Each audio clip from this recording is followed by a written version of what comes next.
Mesdames, Messieurs, bonsoir. C'est la dernière déjà de la série Hubert-Aquin, 5 questions aux nationalistes d'aujourd'hui.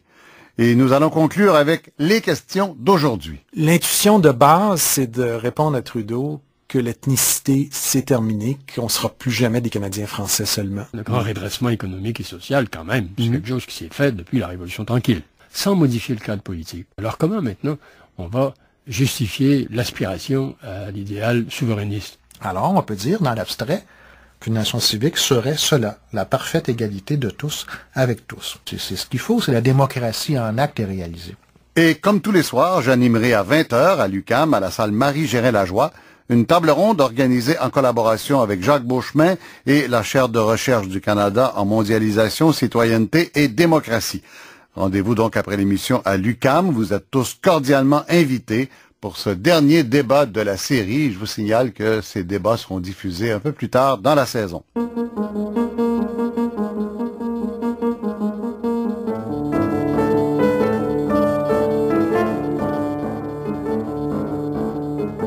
Ce soir, la liberté. Avons-nous une plus grande liberté qu'Hubert-Aquin 45 ans plus tard?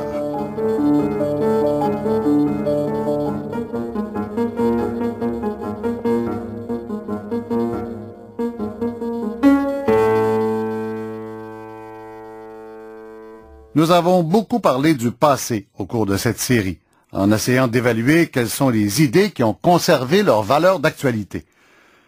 Aujourd'hui, nous poussons l'exercice en accordant la priorité à nos préoccupations actuelles. Mais en préambule, nous examinons avec 3 invités en quoi le texte de la fatigue culturelle peut nous y aider. D'abord, l'ancien premier ministre Bernard Landry. Hubert-Aquin n'était pas dans la stratégie, il était dans le fond des choses. Et c'est la raison pour laquelle je crois que c'est le plus profond penseur souverainiste et indépendantiste québécois de tous ceux qu'on a eus. Pourquoi? Parce que les autres étaient de qualité, mais étaient beaucoup plus dans l'action. Hubert-Aquin, formé en philosophie, ayant étudié à l'étranger, homme de lettres et de culture et de pensée, s'est beaucoup plus consacré à la réflexion sur ce sujet que Pierre Bourgault, homme formidable, mais orateur sur toutes les salles et présent dans toutes les manifestations et ainsi de suite. Même chose pour d'Allemagne, Bourgault, Ferretti, il était dans l'action. L'autre était dans la pensée et je pense que c'est lui qui est allé le plus loin dans la pensée fondatrice et il n'a pas été remplacé encore. L'historien Gérard Bouchard est plutôt d'accord avec M. Landry. La fatigue culturelle du Canada français est un texte fondateur et presque prophétique. Et d'un même souffle, il pardonne aux politiques de ne pas toujours avoir reconnu Aquin. Il me semble que le texte d'Aquin me paraît à moi comme un texte fondateur du Québec moderne. Je ne crois pas qu'on l'ait oublié. Il est au contraire entré dans la Vulgate, il est entré dans notre perception, dans notre tempérament politique et idéologique. C'est un texte fondateur, je dirais moi. Reconnu par tout le monde, oui? Par les intellectuels, en tout cas. Oui, voilà. Forcément. C'est pas un texte qui est très très facile non plus. Non. Hein. Oui, la chose troublante, c'est qu'on a l'impression que l'émanation politique de cette idée-là, c'est-à-dire le Parti québécois, ne le sait pas, ou en tout cas l'a ignoré, preuve l'absence totale de tout représentant aux funérailles d'Hubert-Aquin en mars 77, après 4 mois de pouvoir. Oui, mais ça que le PQ n'annonce pas ses références à des intellectuels comme Hubert-Aquin, ce n'est pas très étonnant. Ça ne fait pas vraiment partie du langage d'un parti politique que de nourrir ses rappels de référence à des intellectuels. Ça ne me surprend pas vraiment. En général, les partis politiques se nourrissent des discours des hommes politiques, de ceux qui les ont précédés, d'une tradition politique, d'un univers politique. Moi, je pense au contraire qu'il est entré dans la mentalité culturelle, dans la mentalité politique du Québec moderne, Hubert-Aquin. Nous l'avons complètement assimilé, nous l'avons digéré. C'est en ce sens-là, je dis que c'est un texte fondateur. Maintenant, ce qui est remarquable après toutes ces années, c'est de constater que finalement, l'accusation de Pierre Elliott Trudeau ou les craintes qu'il avait ne sont pas fondées très visiblement, parce que le Québec est devenu très nationaliste, de plus en plus même, après Hubert-Aquin. Et ce que l'on a vu, c'est le contraire de ce que Pierre Elliott Trudeau annonçait. C'est-à-dire que c'est pas une société ou un État ou une nation qui est devenue de plus en plus crispée sur elle-même, jalouse des autres, qui pratique la discrimination et l'exclusion. On a vu plutôt le contraire. C'est le Québec nationaliste qui a inventé la nation plus civique, plus ouverte à l'ensemble des citoyens du Québec. Alors, vous voyez, il me semble que si on veut désigner un vainqueur dans ce débat-là, il faut absolument dire que c'est Hubert Aquin. Gilles Bourque sera moins enthousiaste que M. Bouchard. Il verra même des parentés entre Trudeau et Aquin, nous rappelant que jusqu'aux années 60, l'époque donc de la jeune maturité des deux hommes, on avait coupé avec le passé. C'est comme s'il y avait une coupure dans l'histoire, avant et après 1837, disons, cette coupure-là a duré le long hiver, comme disait Dumont. D'ailleurs, l'expression revient dans la fatigue culturelle, de 1840 à 1960. Alors, il y a une conception du passé chez Aquin et chez la plupart des intellectuels de ce moment-là, d'ailleurs qu'il partage avec Pierre-Éliott Trudeau, avec qui il dialogue dans la fatigue culturelle. C'est-à-dire que le passé canadien-français est considéré comme étant de façon essentiellement négative. D'ailleurs, il va écrire, lui, « Je suis un homme sans mémoire ». Alors, la différence entre les deux, ce serait quoi? La différence entre les deux, c'est que Trudeau rend responsable fondamentalement les élites canadiennes-françaises de cette déliquescence, pourrait-on dire, alors que Aquin dit, attention, c'est à cause du colonialisme. Il reprend les thèses des théoriciens de la décolonisation et il analyse le Québec, le Canada français comme une colonie du Canada. C'est une thèse qui va être reprise d'ailleurs à parti pris. C'est une thèse maintenant qu'on peut considérer comme étant dépassée, mais au fond, c'est ça qui sépare les deux hommes. C'est-à-dire que la situation canadienne-française naît de la domination nationale, alors que chez Trudeau, elle est essentiellement due à, au fond, l'antidémocratisme de cette société-là. Le sociologue Gilles Bourque.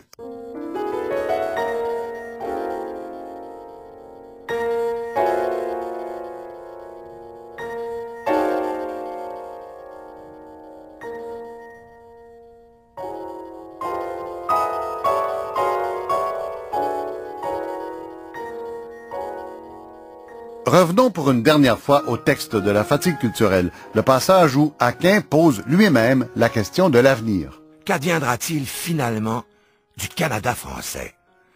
À vrai dire, personne ne le sait vraiment, surtout pas les Canadiens français, dont l'ambivalence à ce sujet est typique. Ils veulent simultanément céder à la fatigue culturelle et en triompher. Ils prêchent dans un même sermon le renoncement et l'ambition. Qu'on lise, pour s'en convaincre, les articles de nos grands nationalistes, discours profondément ambigus, où il est difficile de discerner l'exhortation à la révolution de l'appel à la constitutionnalité, la fougue révolutionnaire de la volonté d'obéir. La culture canadienne-française offre tous les symptômes d'une fatigue extrême.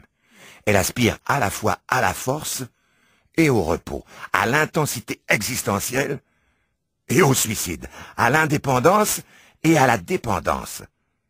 L'indépendance ne peut être considérée que comme levier politique et social d'une culture relativement homogène. Elle n'est pas nécessaire historiquement, pas plus que la culture qui la réclame ne l'est. Elle ne doit pas être considérée comme un mode d'être supérieur et privilégié pour une communauté culturelle, mais chose certaine, l'indépendance est un mode d'être culturel, tout comme la dépendance. Sur le plan de la connaissance, les modes d'être d'un groupe culturel donné sont également intéressants. La connaissance se préoccupe des réalités, non des valeurs.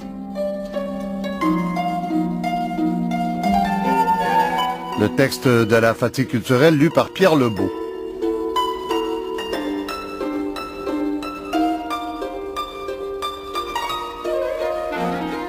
Nous allons donc conclure avec un tour d'horizon des questions politiques actuelles, en parlant successivement de la mémoire qui fabrique le présent, un certain déficit démocratique chez Aquin, du paradoxe québécois, de l'hypothèse de l'indépendance, de la diversité acquise par l'immigration, du redressement économique et social et de l'idée de nation civique. On fait ça dans l'ordre, d'abord la mémoire qui permet d'avoir un présent avec Joseph-Yvon Thériault. Quand je dis que le Québec n'a qu'une mémoire et que cette mémoire, c'est le Canada français, je ne veux pas parler du Canada français comme from coast to coast. Je ne veux pas parler du Canada français, ce projet géographique ou ce projet d'espace qui, dans les années 20, qui disait que même les Franco-Américains étaient Canadiens français. Ce que je veux dire, c'est que le Canada français, comme période historique, est le lieu d'une mémoire où s'est constituée une forme d'enjeux sociétaux, une forme de débat politique qui sont au cœur de ce que le Québec est, et que si le Québec n'assume pas ce passé, dans le sens ne dialogue pas avec sa tradition, qu'il est dans une espèce de vide existentiel, et que c'est ce qu'on voit aujourd'hui d'une certaine façon, l'incapacité de poser les questions de ce qu'on veut, parce que on n'a pas de soubassement à partir de laquelle de dire, ben voici comment ça s'est posé dans notre tradition, puis voici comment aujourd'hui on est capable de réaménager ou de ne pas réaménager ces choses. J'insiste pour penser que les sociétés ont besoin de traditions, que ces traditions sont pas des choses qui sont identifiables, elles sont des débats. Que la tradition, au fait, c'est le débat qui fait ce qu'on est. Donc la tradition, c'est autant Trudeau que Aquin. Dire que le texte La fatigue culturelle du Canada français fait partie de notre tradition, il fait grandement partie de notre tradition parce qu'il place bien en débat ce qui, au moment de la Révolution tranquille, faisait problème, c'est-à-dire comment se débarrasser de ce traditionnalisme et de ce misérabilisme sans sauter sans se perdre. Et dans ce sens-là, je ne dirais pas c'est la position nationaliste de Aquin qui est la tradition du Québec ou celle de Trudeau qui est la tradition du Québec. Je dirais c'est ce débat-là qui fait le Québec. Je formulais dans Critique de l'américanité à un moment donné cette idée en disant le Québec, c'est la question du Québec. C'est cette question de dire comment une petite société francophone en Amérique du Nord est capable de vivre et d'avoir une proposition de société. Ça, c'est la question avec des réponses multiples. Ce que Aquin nous disait, le danger qu'il y a, lui il disait la nation, c'est pour ça la défense de la nation qu'il faisait, c'est de dire la nation est capable de nous donner ça. Elle est un lieu qui particularise des débats qui sont universaux. Mais il nous faut des lieux comme ça, sinon on est dans une pure vacuité. Et peut-être pire que ça, ce qu'il disait, c'est sinon on est toujours en train de se définir par rapport à l'autre. Et dans ce jeu-là, on est toujours perdant. Yvon Thériault. Le sociologue Gilles Bourque pose des questions sur le progressisme démocratique d'Aquin. Ce qui ne l'empêche pas, reconnaît-il, d'être un phare très utile sur la question nationale. Moi, mon sentiment est ambigu. Je dois être clair là-dessus. Je dirais que, comme démocrate, je partage pas du tout sa conception du politique. Comme homme de gauche, je ne trouve strictement rien chez Aquin qui me parle de justice sociale, d'égalité sociale. Ce que je salue chez Aquin, c'est cette tentative qui, en fait, avec d'autres a réussi, de redéfinir la collectivité nationale et, d'autre part, cette volonté de trouver une solution politique. Qu'on soit pour ou contre l'indépendance comme on la concevait durant les années 60, qu'on soit souverainiste ou, j'ose pas dire fédéraliste, parce que je pense qu'il n'y a pas de solution qui nous est offerte de ce côté-là. Je veux dire, il faut qu'on trouve une solution à la question nationale au Québec. C'est une question qui bloque la société québécoise, qui la divise profondément, et on pourrait dire en même temps qui met le Canada dans une crise larvée. Alors, Aquin, à ce niveau-là, je pense qu'il nous parle encore. Il nous parle peut-être pas exactement dans les termes qu'on utilise maintenant, mais je pense que c'est un incontournable. Gilles Bourque. Le paradoxe québécois maintenant. On pourrait mettre le mot au pluriel, mais si on veut désigner le paradoxe des paradoxes, on pense tout de suite au référendum de 95. L'illustration d'une société qui veut une chose et son contraire. Ambiguïté fondatrice, selon Jocelyn Letourneau. Je pense qu'on ne peut pas revenir derrière l'idée qui veut que le Québec forme une société globale inclusive de tous ses habitants. Les Québécois, ce sont ceux qui habitent le territoire du Québec. Pour tout le monde, je pense. Pas pour tout le monde, mais je pense que c'est l'opinion qui est très largement majoritaire. Maintenant, voyez, s'il n'y avait pas de francophones dans cette province-là, s'il n'y avait pas ce que vous appelez le Fonds canadien-français, là, hein, le Précambrien canadien-français, qui renvoie à ce que j'écris par ailleurs quand je parle de Québécois d'héritage canadien-français, ben, c'est à se demander s'il y aurait effectivement un projet national. Donc, ce projet-là, tout le monde souhaite qu'il soit le projet de l'ensemble des Québécois. En tout cas, s'il n'est pas le projet de l'ensemble des Québécois, il interpelle certainement l'ensemble des Québécois, mais il est clair que sans héritage canadien-français, que sans francophones qui se reconnaissent effectivement dans ce projet-là qui a été porté par des générations avant eux, ben, il y aurait peut-être pas de projet national. Donc, vous voyez, il y a ici une ambiguïté, il y a ici un paradoxe, il y a ici une ambivalence qu'on ne peut pas passer sous le tapis. Non, mais conciliable ou non? Oui, mais il faut faire aussi attention à une autre chose. Ce ne sont pas tous les francophones du Québec qui sont partisans du projet indépendantiste. Par ailleurs, il ne faut pas oublier une dernière chose. Au Québec, ici, on parle beaucoup plus de souveraineté partenariat ou de souveraineté association qu'on parle carrément d'indépendance. Et là, on revient à l'idée que je vous exprimais tout à l'heure. Désir de collaboration, partenariat, désir d'autonomisation, souveraineté.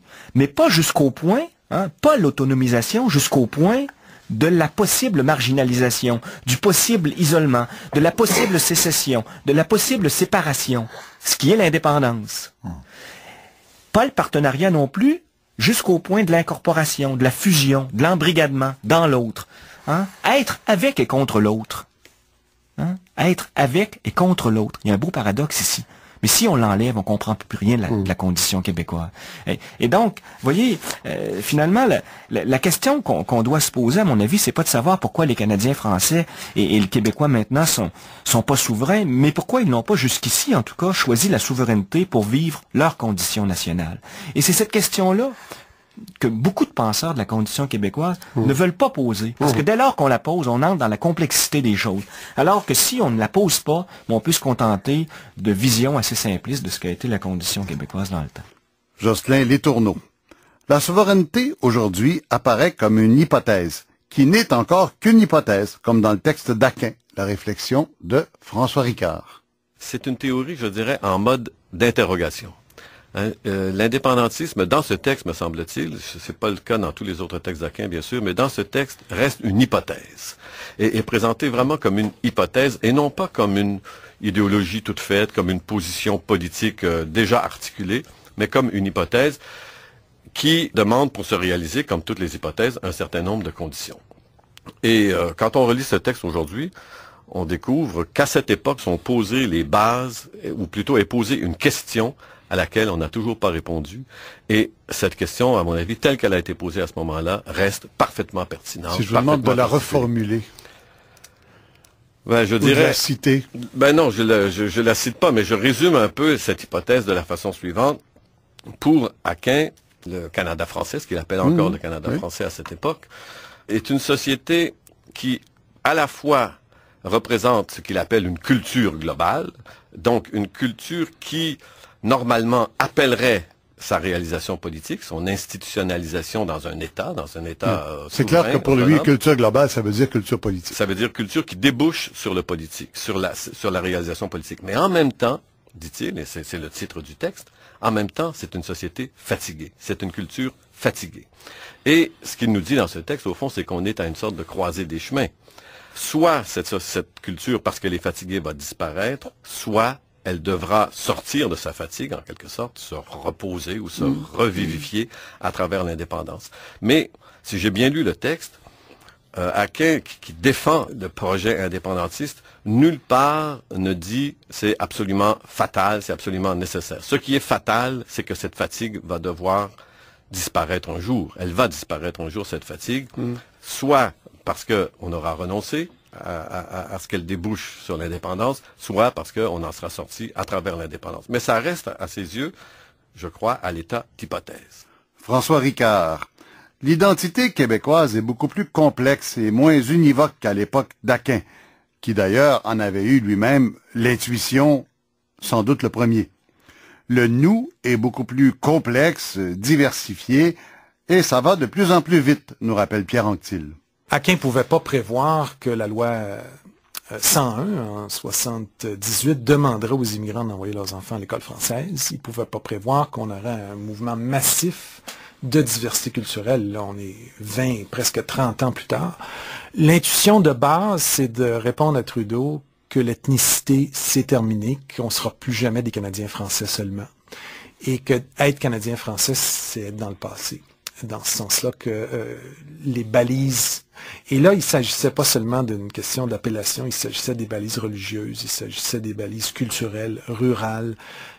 Tout ça est en train de sauter, Montréal est en train de se bâtir. L'édifice d'Hydro-Québec, sur justement boulevard René-Lévesque aujourd'hui, est construit en 62. C'est un signe de la puissance économique du Québec, de l'État du Québec. C'est un signe de ce qui s'en vient, qui va devenir un Québec urbain, montréalais à 50%, un Québec de diversité culturelle, de diversité d'opinion, un Québec aussi de diversité ethnique. Là, on parle du mot ethnique, mais en fait, c'est toute la diversité qui est amenée par l'immigration. Et ça, c'est le produit de la Révolution tranquille, mais c'est un des produits en fait, c'est une des conséquences qui a pris le plus de temps à se développer. On a commencé à le voir dans les années 80 seulement. Là, on a réalisé que il y a des gens comme Émile Olivier, qui étaient des personnes issues des Caraïbes, qui écrivaient en français chez nous. Il y a des personnes le premier des Haïtiens québécois. Oui, il y a des personnes d'origine arabe qui font de la culture québécoise parfaitement. Et ça, c'était tout à fait imprévisible. Et ce renouveau, en fait, ce renouveau, il n'a pas été dicté par l'idéologie. Il n'est pas le fruit d'une pensée intellectuelle. Il est le fruit de la société et de l'avancement, en fait, de l'ouverture du Québec au monde. On ne pouvait plus empêcher les vagues migratoires d'entrer à Montréal. Ils sont entrés, on les a dirigés vers l'école française. Ça, c'était vraiment nouveau. Et dans ce sens-là, l'intuition d'Aquin est forte.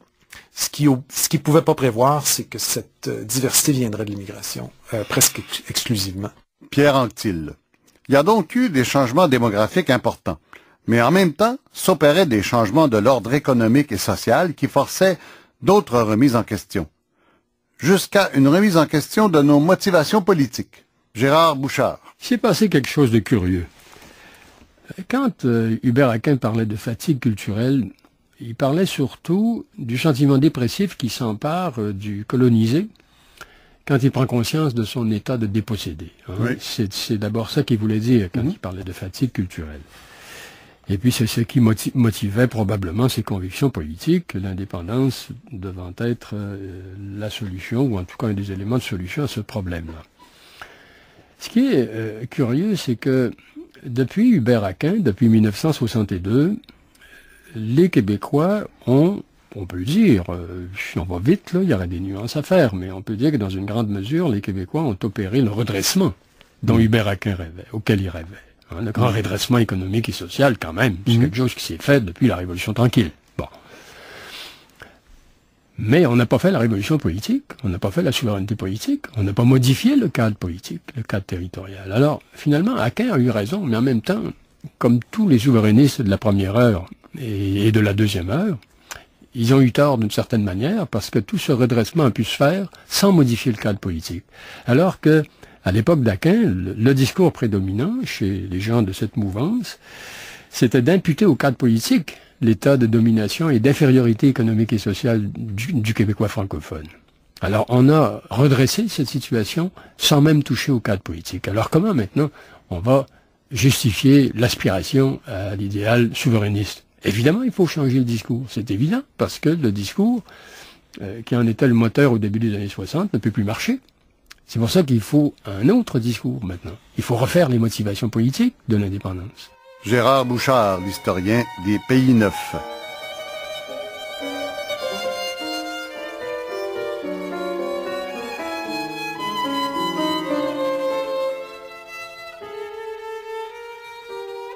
Alors, il nous reste une étape à franchir avant de conclure cette série sur le nationalisme moderne. Tout le monde parle maintenant de nation, partisans et adversaires de la souveraineté. Pourquoi? Parce que la nation se définit maintenant comme nation civique. Mais qu'est-ce que c'est, la nation civique? Jacques Beauchemin. On peut dire qu'une nation civique, c'est l'idéal de tout le monde. Une nation civique, c'est une communauté politique à l'intérieur de laquelle tous les citoyens sont rigoureusement égaux, sans égard à leur appartenance, au parcours historique qui les a faits tels qu'ils sont, à leur mémoire. C'est une communauté politique idéale. Alors, on peut difficilement, récuser l'idéal de la nation civique. C'est ce qu'il faut, c'est la démocratie en acte et réalisée. Alors, on peut dire, dans l'abstrait, qu'une nation civique serait cela, la parfaite égalité de tous avec tous. Et puis, en même temps, l'histoire nous montre que toutes les nations se sont constituées sur la base de culture, d'appartenance, puis se sont fabriquées une histoire d'elles-mêmes, qui leur servait à la fois d'horizon, de référence, et puis de guide pour l'action. L'histoire nous le montre, et l'histoire nous montre aussi que cette référence à l'histoire est absolument nécessaire pour former communauté. Vous savez, on a tendance à opposer ce que je viens d'expliquer. La nation, elle est ou bien civique, ou bien elle est ethnique, raciale, ou fondée sur la race, la culture ou l'essence. On oppose ces choses-là, puis on dit, bien évidemment, il faut choisir la nation civique. Alors qu'en réalité, ce qu'il s'agit de conjuguer, c'est notre défi, il n'est pas toujours bien relevé. Ça, c'est deux dimensions. Bien évidemment, nous souhaitons une communauté politique nationale démocratique. Mais est-ce que cela doit nous amener à renoncer pour autant à ce qui reste de mémoire, de culture et d'histoire? Ben, je pense pas. Je pense pas. Il n'est pas possible de s'orienter politiquement, de poursuivre un projet, une utopie, sans pouvoir se référer à l'horizon de l'histoire.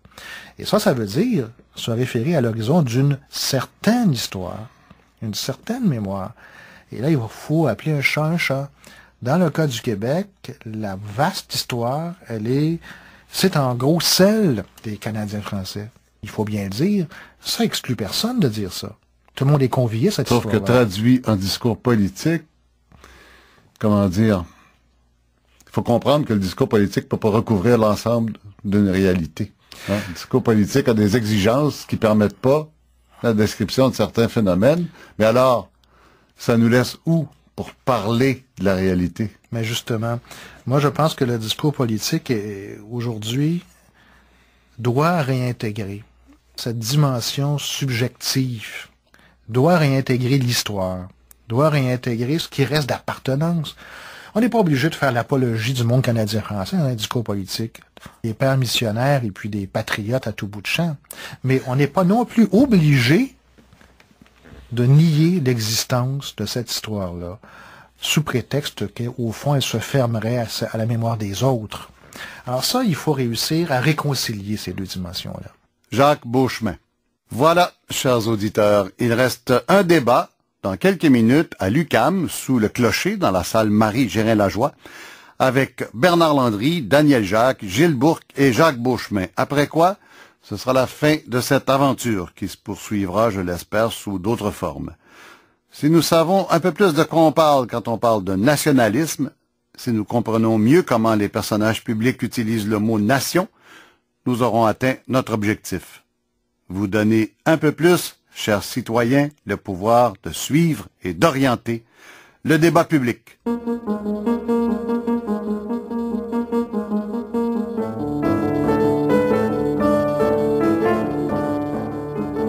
Je remercie pour cette série et cette émission Serge Brideau à la technique ainsi que tous ses collègues qui ont fait les enregistrements des entrevues et des autres émissions. Émilie Dubreuil pour sa collaboration, Pierre Lebeau pour sa lecture du texte d'Aquin, Stéphane Gourde pour les précieuses archives, Monique Hins pour la musique, entre autres celle des compositeurs québécois des années 60, Jean Papineau-Couture, Clermont-Pépin, François Morel, Pierre Mercure. Et merci aux réalisateurs de cette série, Daniel Martineau. Ici Michel Lacombe, merci à vous tous. À une prochaine.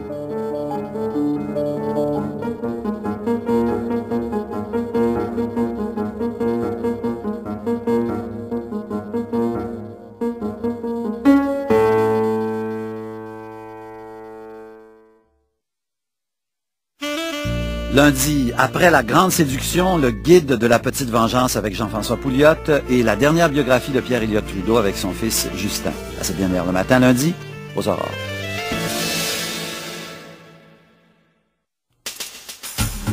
Eh oui, par 4 chemins. Saviez-vous que tout bien portant est un malade qui s'ignore? En tous les cas, c'est ce qu'on dit des hypochondriaques. On l'est tous un peu. Dimanche 20h, 21h dans les Maritimes.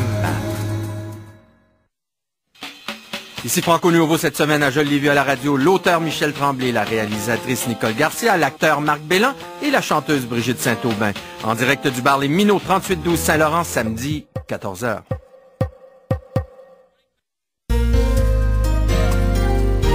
Ici Radio-Canada. Vous écoutez la première chaîne, CBF FM 95,1 à Montréal. Il est 20h.